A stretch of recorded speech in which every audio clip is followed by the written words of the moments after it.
Hey everybody, how's it going? We've got a new You, Me, and BTC episode for you coming up right now. We're going back to our roots, and our roots is hijacking other people's content and then commenting on ourselves to make ourselves feel better. You may have just heard my wonderful co-host's reaction here. I'm here with Daniel Brown. Yo, what up, homies? What up? And today we're going to be talking about Dotcom, who is the initial creator runner of Megaupload, and his newest kind of thing he's putting out, which is called Bitcache. It's spelled not like cash, like cold hard cash, but like cash, like what you race after you watch porn on your computer. But yeah, we're going to talk about that. We're going to talk about his new form of Megaupload, Bitcache, and then his kind of grand vision of the MegaNet, which we've actually heard of something similar before. I think we saw it at a convention that we went to a long time ago, people having the same kind of ideas. But we're going to talk about that. We'll get into that, see what he has to say. But first, we're going to ask you for money. Oh, yes. Yeah, we like to do that because money, makes the world go round. So if you could send some our way, then we'll make the world go round. I think we could do it. Yeah, so I wanted to mention our Patreon campaign again. I think we did it last week, but we hadn't done it for quite a while since then, or before then. And the main reason that I want to kind of revive it, partly just because it's a great platform and we can use the support, but I want to focus on the goals there. And because there's the option to say, hey, if we make X dollars per episode, then we will do this.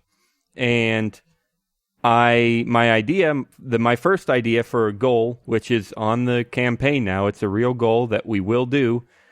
I haven't asked Tim yet, and so I guess I'll see if I get his approval right now. But even if I don't, I'll carry the project myself. Screw you, Tim. But here's my idea.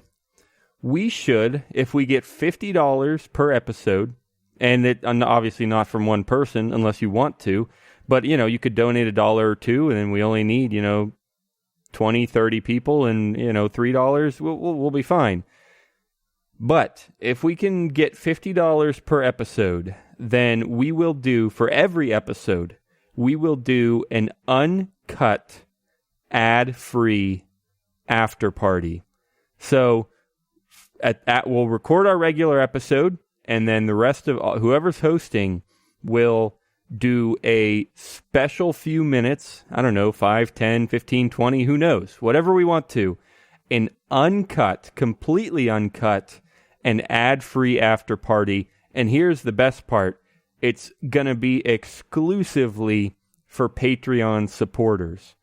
So the only people that are going to get this, unless you use Dotcom's Bitcache to file share it out, I suppose. I swear to God, people, do not do that. No, I'm completely against this. All of my content is original and shall not be reproduced in any way, shape, or form. Oh, yeah, no. I mean, if you do it, we're going to sue you. We're going to lock you in prison. I'm sorry. It's wrong. It's sinful. So definitely don't file share it. No one's going to because it's against the law. So it's going to be completely exclusive for Patreon users. So that's it. That's the plan, $50 per episode, and you'll get the exclusive after-party, uncut, ad-free. All of that can be found at youmeandbtc.com/feedus. All right? So you're going to give us a little bit of money for food. We'll give you some exclusive content. youmeandbtc.com/feedus. Tim, what do you think? Is that a fair goal? I think so. Right, I think people would be very, very hard pressed to find something more worthwhile on the internet. Oh, we've done uncut before, and it's been a blast. Honestly, actually, we've done live before, and it's one of our best formats. I mean, we still edit a little bit just because it helps the show go and sound better and organize and everything. But in an after party context, when we're just hanging out and having fun, there is no question about it. Uncut is the way to go. And yeah, a few bucks an episode. The other thing I just wanted to mention is if you have an idea for a different goal. I don't know if, we could go ad-free in every episode. We could do special interviews with someone. I don't know. I don't even know. But if you have an idea for a goal, that's why I'm asking you, because I don't even know. If you have an idea, leave a comment on YouTube or on the website, youmeandbtc.com, wherever you're listening, SoundCloud. I might not see that right away, but yeah, leave a comment. Send me an email, daniel@youmeandbtc.com, and we'll consider it and get it on the Patreon campaign for people to work towards. Anyway, that would mean a lot. We could never do this show without our listeners. It's absolutely amazing to have you. You, me, and btc.com/feed us. All right, Tim, let's jump right into this. What the heck is Megaupload 2.0? What is Bitcache and MegaNet? I guess I should say, what are those things? You said at the beginning, you said something to something about going back to our roots, which is, and roots can't is anything. So I'm not going to. Anyway, go ahead. Well, I guess to answer your first question about Megaupload 2.0, I'll answer Megaupload. The first one was originally it's a file sharing network website. I don't know if you call it a network. I think mainly a website, because they hosted all the files themselves, I believe. I could be totally wrong, but from what I remember, I'm sure I've used it before. I don't think it was like a torrent network. I think they hosted all the files themselves on their website. Yeah. I think I can honestly say I've never used Megaupload. I doubt it. I highly doubt it. I mean, I use specific site normally. Well, yeah, but if you just Google anything that you want to download, back then that was one of the first ones that came up. I mean, even a regular BT Junkie all the way until they shut down. And they went down maybe even because how long ago did Megaupload? Wait, it says okay, it does say in here in 2012 because I remember when they went down because BT Junkie pretty much around the same. No, they went down. They were like, all right, we're going to get out of this because we don't want to get arrested. They were like, we're going to stop too. And I think it was around the same time. But that happened around 2012. They mentioned this in the article. The original Megaupload started in 2005. This article says they had a peak of over 50 million daily users. And then, like I said, in 2012, the U.S. government seized the site. For a while after that, the guy who created it, Dotcom, was fighting with U.S. authorities over extradition. Like, he wasn't actually mixing up with them because he'd just be dead. But they were trying to, because he's a fat white man, they were trying to just extradite him instead of just droning him. And they eventually got it from him, they say he eventually won the extradition thing. I thought he had gone to prison for a little bit. Like, the last thing I heard about this dude was he was having, like, a SWAT, or not even like a SWAT team, like a step above a SWAT team with, like, helicopters and all kinds of stupid shit, just going after his house. And then I think it might have been another guy who ran a piracy website. Either way, we're blowing up hospitals. They're sharing files. I mean, pick whichever one you want to stop. But, so he's coming back, and he put out a tweet about this a while ago that I saw, that, he's gonna be starting the Megaupload again, and he hosted it in 2017. Yep, early 2017 is the goal, yeah. Yeah, and so he's gonna do that, and then the big news, or the newest news to me, is he's also gonna be starting a mysterious blockchain powered project called, Bitcache. And I'm still a little bit fuzzy as to exactly what that means. I think, well, first of all, I think everyone is pretty fuzzy fuzzy on it. I mean, that's kind of the point, is Kim.com is, not only has he revealed a tiny bit of information, but even that tiny bit, just apparently, I don't know a lot about his backstory, but apparently, just based on his reputation, it's hard to trust him or believe him about everything. He claims to have invented two-factor authentication. It says in here, which was created earlier by AT&T and publicly available work. And that's, like I said, I don't know him a ton, but that's kind of what I thought I knew about him, was that he was a little bit eccentric and would make crazy claims and get excited about stuff. So yeah, I mean, I think pretty much everyone's fuzzy on Bitcache. He's any good internet spokesperson or like a face of something, is he just stirs up stuff. Yeah, that's true. That's true. He does make the point though that Bitcache is not the same thing as Megaupload. It's something separate. They're gonna somehow be connected. But yeah. So the best I think we can tell is that Bitcache is just going to be some sort of network, probably for files, hosting or sharing or whatever, and it will involve Bitcoin micropayments. I think that's the main thing that everyone is excited about, is that it's supposed to involve Bitcoin micropayments and make file sharing easier, more profitable, and, stuff like that. So yeah, he's looking at putting this together. But then the biggest news is this thing called MegaNet, which is the way people are thinking it's going to go with how it's described is as like a decentralized internet. Yeah. This article says mesh networks. I have no real concept of what that means necessarily, but I know I've heard the idea before, because when we went to the convention in DC... Hold on. Quickly, we need to get this out there because we keep talking about this article, and we've had this issue since we first started the show. Sometimes we forget to mention what we're talking about.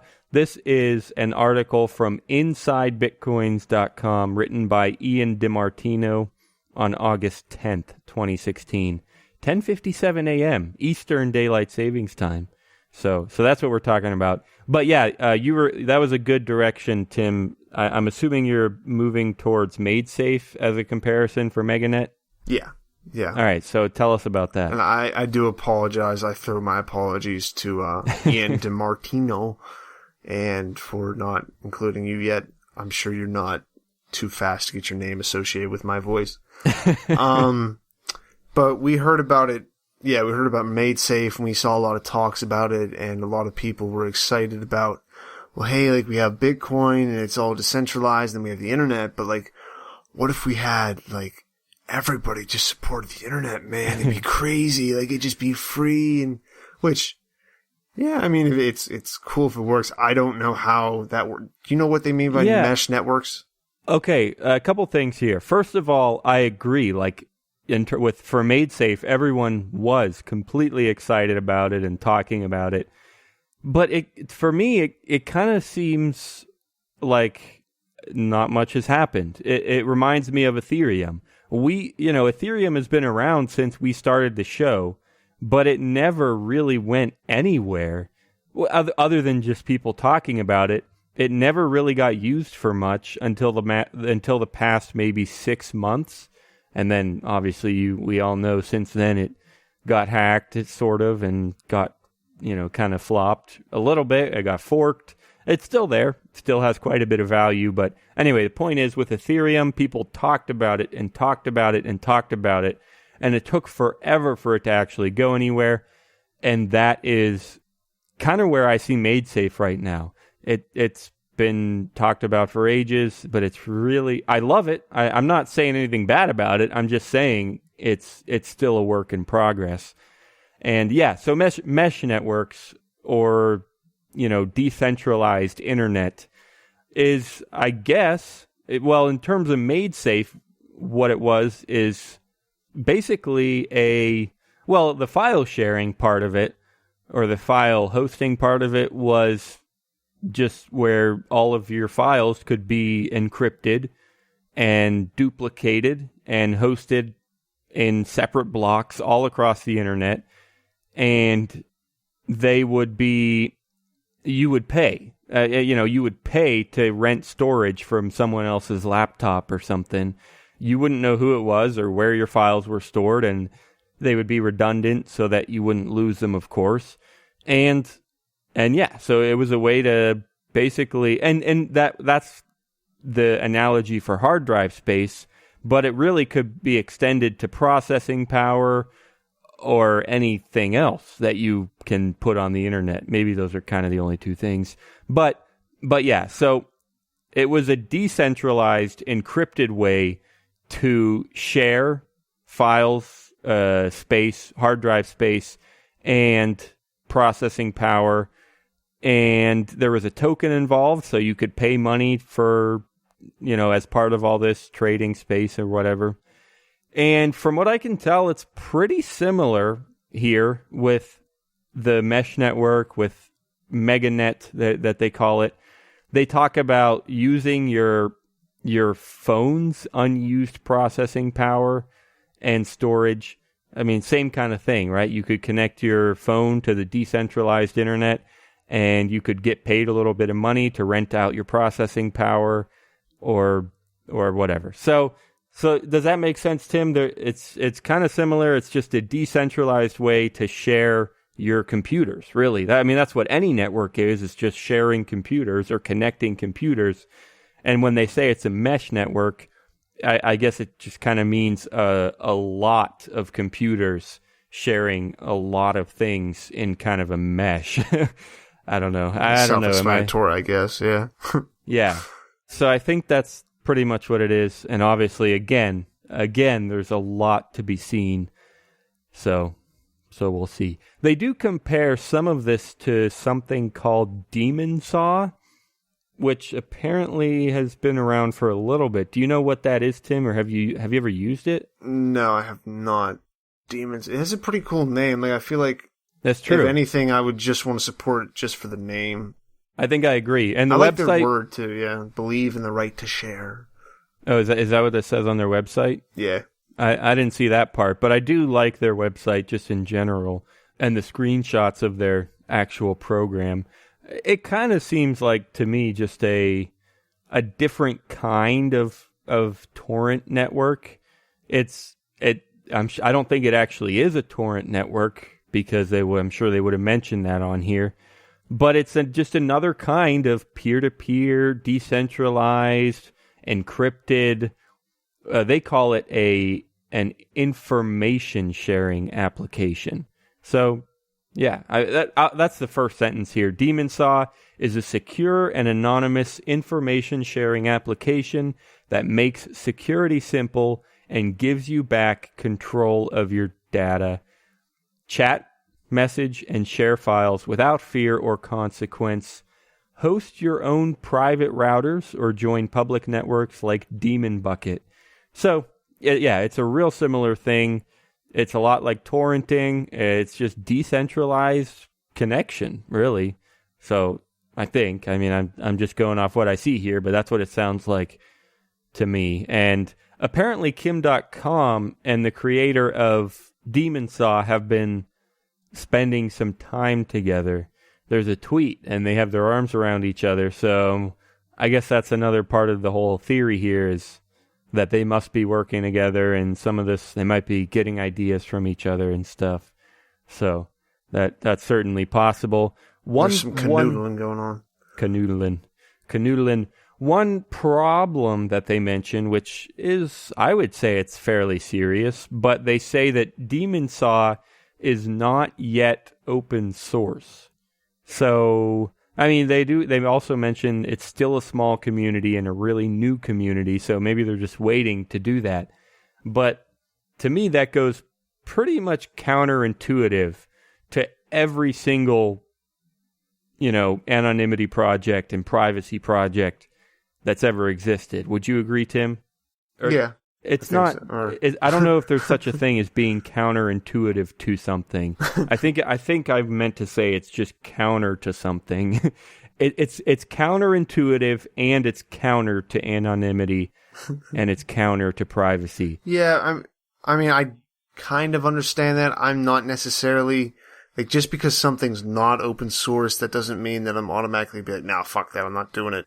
But yeah, it does, it lends something to it that it's open source and everything. But at the same time, a lot of that gets pushed a lot by some people in some, ideas, some Okay. projects, and it's not like, yeah, it's good, but your thing still sucks. You're saying a lot of open source projects are just not as good as just because it's open source doesn't mean it's better. I mean, it absolutely. looks better, yeah, but whether or not it's actually applied better and built better, that's up in the air. No, I completely agree with that. It's like, I don't know if GIMP is open source, or I don't know if Audacity is open source, but they have similar ideas, and just really just in that they're free, and they are nothing compared to Reaper or compared to Photoshop. And it's, open source stuff is often the same, where it's just a lower quality. Not always, absolutely not always, but it can be, just because it's, usually the first sacrifice is the user interface and the user experience. They're harder to use because whoever's creating them, they don't care as much about the interface. They care more about what it's actually doing in the background. I would say that that's a fairly common occurrence. I think I agree there, Tim. But so you're right. Open source by no means means perfect or good, or it doesn't even mean better than closed source. Except when it comes to privacy, I think, I could be wrong, but I think there's absolutely, positively no way that you could consider something closed source to be private. Well, I'm sure it's all relative. I mean, you could run tests on, whatever you want. You could look at as much of the program as possible. You could look at the people involved and see if you trust them and if you expect them to keep you private.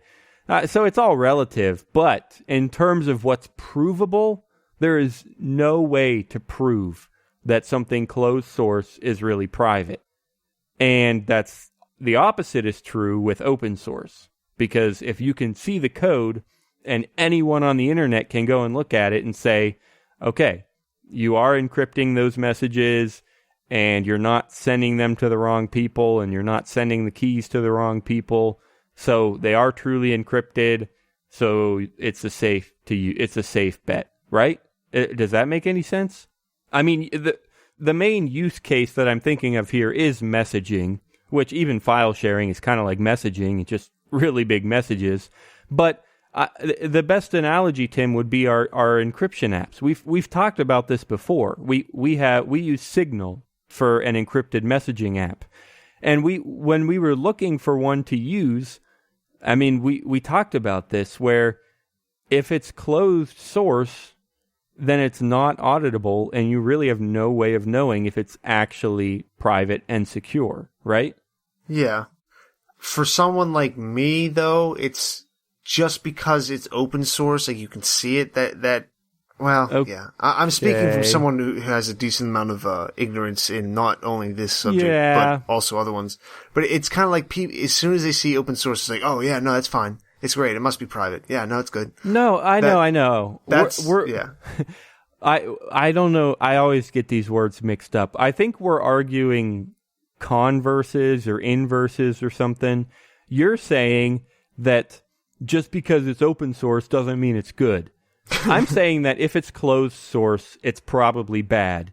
You're saying that if it's open source, it's not necessarily good. Yeah. So we're kind of arguing converses that have a lot of similarities, but I know what you mean, and it is true, especially for people like you and even me. I mean, I have some development and programming experience, but I don't know anything about Android apps. So if I was going to go look at the Signal source code, yeah, even I would have no way of auditing it myself, and I still have to trust people that it's safe and that it's private.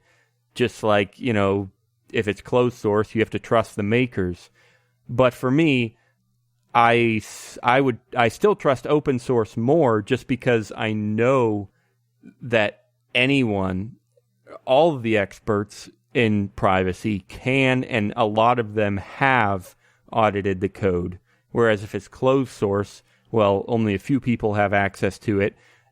And yeah, I mean, that's about it. It's way fewer people that have access to it, and I trust them a lot less. So, all right, guys, that was a little bit of a tangent, but we will be right back after this brief message from our awesome sponsor. Go gamble some Bitcoins tonight. It'll be fun. CryptoGames.net is an online casino where you can play with Bitcoin, Ethereum, Dogecoin, Litecoin, and more. They've got your classic dice game with an incredibly low house edge of 0.8%. You can also try your hand at blackjack, slot machines, or the lottery. If you're looking for more than just games, invest in the house edge to share profits and losses with the casino. Try it absolutely free right now and catch the winning spirit at crypto-games.net. That's crypto-games.net. And we're back from that amazing piece of ad you just saw, or just listened to. I'm sorry, you just heard. Yeah, Tim. How long have we been doing this? A little bit. I like to think that people see it all with their mind's eye. Yeah, but it's whatever. If you guys don't imagine me and Daniel just in a room discussing the world, then whatever.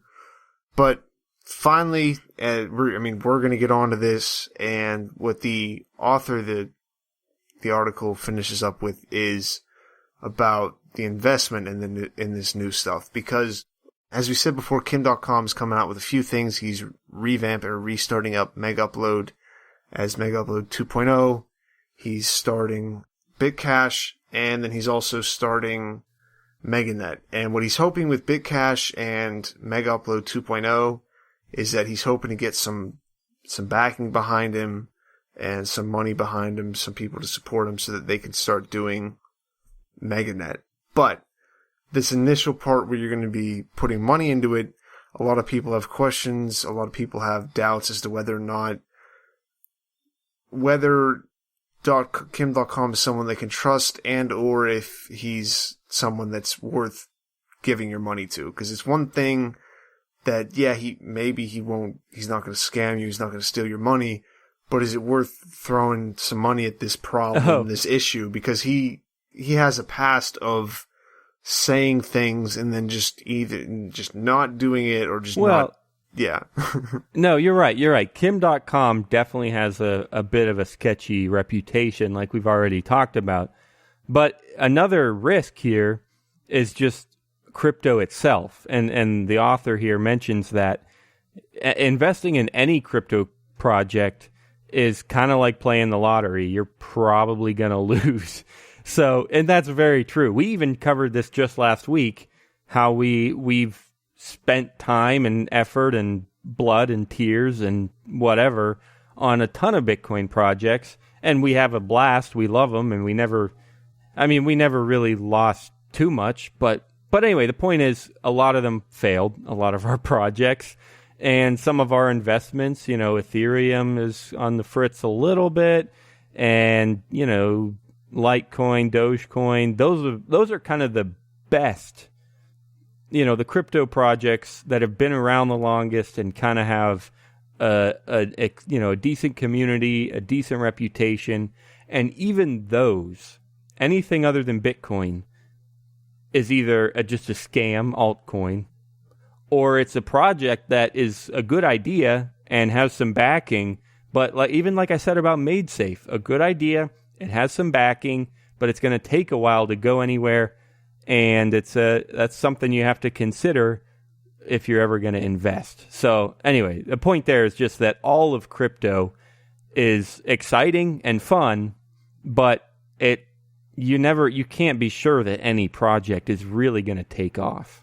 Oh yeah, I mean that's true with everything. That's true. No, with I know. No, I'm making a point, but like you said, with it being in the cryptocurrency and then just it being in the internet, there's so many goddamn things you can give your money to in the world, and then that is just made even bigger by the internet and by everybody asking for money and just, I have a good idea, and then most of the people, if you go out on the street, you talk to like half the people who want money from you. Some of them are homeless. Some of them are just people with bad ideas that think they're good. And then some people have good ideas and then just won't implement those correctly. And then like 1% of people have a good idea, will implement it correctly, and then will continue doing it for more than 6 months.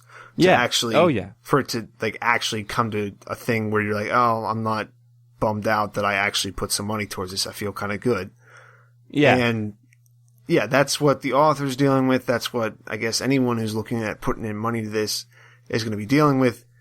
If it's something you feel is worth the money. Two, if you can trust Kim.com, because I guess this is 2 and 3. If you can trust Kim.com to even do it, because he does, if you're like, your whole thing is just riding on Kim.com, and like, I'm the kind of person that if I'm going to donate to this, it's probably just going to happen, and I'm only going to have heard of it because I know of his name. And that's not the best way to be making your decisions where you put your money is, oh, this dude's doing it. But then also you have to worry about, he's going to do it, and is he going to do it right? Is he going to do it the way that I think that this will be used? Because, yeah, I mean, you don't know if you're putting your money into something, it's going to be used in a completely opposite direction from what you even thought it would be best used for. Right. And yeah, you just got to look at that. I think we need to keep our eyes on it, but that's also what makes this whole space interesting, is it is just everybody's just like, yeah, let's just throw everything at the wall and just see what works. Oh, it sucks for the people who it falls apart on, the people who get suckered out of their money, or just who put it in the wrong place. But, I mean, it's a decent way of doing things, I guess, without having to have the government come in and say, well, you can't do this, you can't do that, but you can do this, and you can only do this because you paid us enough. So I'm okay with it. I have no problem with the whole idiot and his money will soon be parted. That's happened to me a few times, and I hope it happens to all of you as well. But I don't know. I could see it going well. Someone does make a comment at the bottom about it says that he fought the extradition, and they're like, no, that didn't work. Wait, really? A comment, a user's comment. Okay. I didn't read that. Yeah, sorry. There's a user's comment at the bottom by Dale. I will give this author's name right at the beginning. Apparently the appeal is going to be happening on the 29th of this month, August 2016. And because the judge so far has ruled, again, according to this comment, that the evidence to extradite him is plenty. Overwhelming. Yeah. Yeah. And they're like, the commenter goes on to say after that, where he says that Kim.com has to present some kind of new evidence to get him out of this. But then they also say, given that he spent over 4 years, $10 million, went through several sets of lawyers, and even started a political party in an attempt to stave off the ruling last time, his chances look slim, unlike him. But also, I'm pretty sure, I think he lost his wife or his girlfriend over this too. Because that could happen. They took all his stuff, and she's like, "No, I'm gonna leave now. You're just this fat dude. You don't." I think that could happen. Yeah. Well, no, that really though, that's another thing to consider with investing too. I mean, what if he goes to prison? Are you going to invest in this? So yeah, I agree with you, Tim. Every investment ever involves risk, of course. I mean, there's really nobody really questions that, and it's even more prominent in the Bitcoin space, where there are every single day you hear about new projects, and we've interviewed all kind of company founders and CEOs, and they all have great projects and ideas, but so far most of them are just random little websites out there that might take off or might not. The only one that we know so far that is just that's really just made it is Bitcoin, and even that one is still new, and still you never know. So that's all. Just like anything, it's always a risk. You know us, stating the obvious, but yeah. So hey, the other thing about this investment that I just think is worth quickly mentioning is the platform. He's planning to use Bank to the Future, which is it's a crypto-oriented crowdfunding platform. I've spoken briefly with a few of the creators I think it was on the Tatiana show at some point. So I remember hearing a lot about that and talking a lot about it. It's crowdfunding kind of, but you also have to be like an accredited investor. So you have to kind of get verified, and it is for much bigger investments than like Kickstarter. It's not just a crowd fund, it's actual investing. So, but anyway, yeah, Bank to the Future is where they're doing that. And it's bad enough that banktothefuture.com is BNK to thefuture.com. They leave out the A in bank. It's even worse that their Twitter handle is Bank to the Future, BANK. I mean, if you want to confuse people, you figured out the best way to do it. I mean, it's hard enough to have a name called You, Me, and BTC. There's too many letters in there. But Bunk to the Future, Bunk, and sometimes it's Bunk, and sometimes it's Bank. Yeah, sorry, somebody should have thought that one through a little bit more. But anyway, all right, I'm just complaining now. So, anything else important here, Tim, that we need to cover, or should we jump into advice of the week? I guess the only other thing I see is that Kim is still currently running mega.co.nz, which is really similar to Megaupload. It's just another file sharing website, and it's alive. And I'm pretty sure I've downloaded files from there too. I can't say that for sure because I can never keep these straight.